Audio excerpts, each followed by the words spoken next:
आज हम न्यायियों की पुस्तक के 12वें अध्याय का अध्ययन करेंगे। तब एप्रैमी पुरुष इकट्ठा होकर सापोन को जाकर यिप्तह से कहने लगे, जब तू अम्मोनियों से लड़ने को गया तब हमें संग चलने को क्यों नहीं बुलवाया? हम तेरा घर तुझ समेत जला देंगे। यिप्तह ने उनसे कहा, मेरा और मेरे लोगों का अम्मोनियों से बड़ा झगड़ा हुआ था और जब मैंने तुमसे सहायता मांगी तब तुमने मुझे उनके हाथ से नहीं बचाया। तब यह देखकर कि तुम मुझे नहीं बचाते, मैं अपने प्राणों को हथेली पर रखकर अम्मोनियों के विरुद्ध चला और यहोवा ने उनको मेरे हाथ में कर दिया। फिर तुम अब मुझसे लड़ने को क्यों चढ़ आए हो? तब यिप्तह गिलाद के सब पुरुषों को इकट्ठा करके एप्रैम से लड़ा। एप्रैम जो कहता था, हे गिलादियों, तुम तो एप्रैम और मनश्शे के बीच रहने वाले एप्रैमियों के भगोड़े हो। और गिलादियों ने उनको मार लिया और गिलादियों ने यरदन का घाट उनसे पहले अपने वश में कर लिया।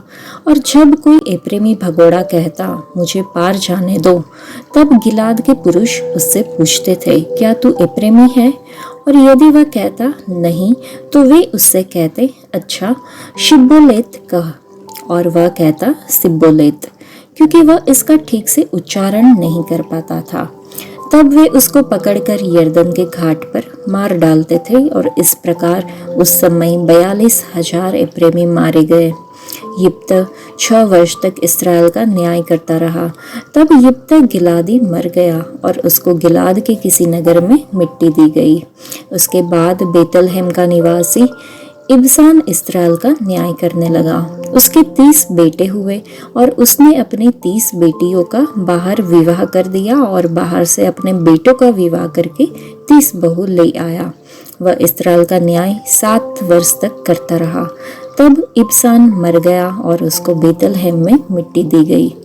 उसके बाद जबूलूनी एलोन इस्राएल का न्याय करने लगा और वह इस्राएल का न्याय 10 वर्ष तक करता रहा। तब एलोन जबूलूनी मर गया और उसको जबूलून के देश के अय्यालोन में मिट्टी दी गई। उसके बाद पिरातोनी हिल्लेल का पुत्र अबदोन इस्राएल का न्याय करने लगा और उसके 40 बेटे और 30 पोते हुए, जो गद्दियों के 70 बच्चों पर सवार हुआ करते थे। वह 8 वर्ष तक इस्राएल का न्याय करता रहा। तब पिरातोनी हिल्लेल का पुत्र अबदोन मर गया और उसको एप्रैम के देश के पिरातोन में, जो अमालेकियों के पहाड़ी देश में है, मिट्टी दी गई। यिप्तह वास्तव में न्यायियों की पुस्तक से एक वीर नायक है। उनसे सीखने के लिए बहुत कुछ है। इस अध्याय में हमने एक शब्द देखा, शिब्बोलेत। शिब्बोलेत एक ऐसी चीज है जो आप एक परिवार या समुदाय के रूप में करते हैं जो कोई और नहीं करता है। आपकी कुछ विशेषता है जो आपका पर्याय है। शिब्बोलेत आपका बैनर, आपका नारा, आपका युद्ध घोष, आपका आदर्श वाक्य है। एक मंडली के रूप में हम एक समुदाय है जिन्हें मसीह के लिए अलग रखा गया है, लेकिन कई जगहों पर हम समाज में इस हद तक घुल मिल गए हैं कि एकमात्र चीज़ जो हमें हमारे गैर मसीही पड़ोसियों से अलग करती है वह है रविवार को चर्च जाना। हम दुनिया को अपना शिब्बोलेत दिखाने में अनिच्छुक है जो हमें हमारे चारों ओर से अलग करता है, और वो है प्यार। क्या हम सचमुच परमेश्वर को अपने दिल, दिमाग और आत्मा से प्यार करते हैं? क्या हम अपने पड़ोसियों से अपने समान प्यार करते हैं? क्या हम अहंकार के स्थान पर प्रेम को चुनते हैं? क्या हम अपने अधिकारों के बजाय अधिकार के प्रति प्रेम पूर्ण समर्पण और क्षमा को चुनते हैं? क्या हम विदेशियों और सामरी लोगों की मदद करते हैं या फरीसियों की तरफ भाग जाते हैं क्योंकि हम हमारे कार्य में, पारिवारिक गतिविधियों में व्यस्त हैं? क्या हम दूसरों की आलोचना करने में कठोर है या करुणा से सुधार करने में? क्या हम अपने देश के प्रति, अपने सशस्त्र बलों के प्रति, यातायात प्रबंधन के प्रति संघर्ष कर रहे हैं?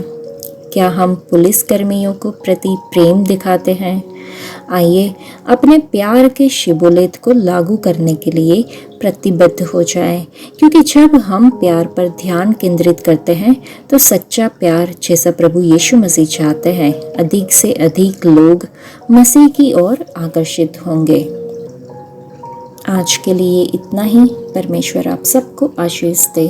धन्यवाद।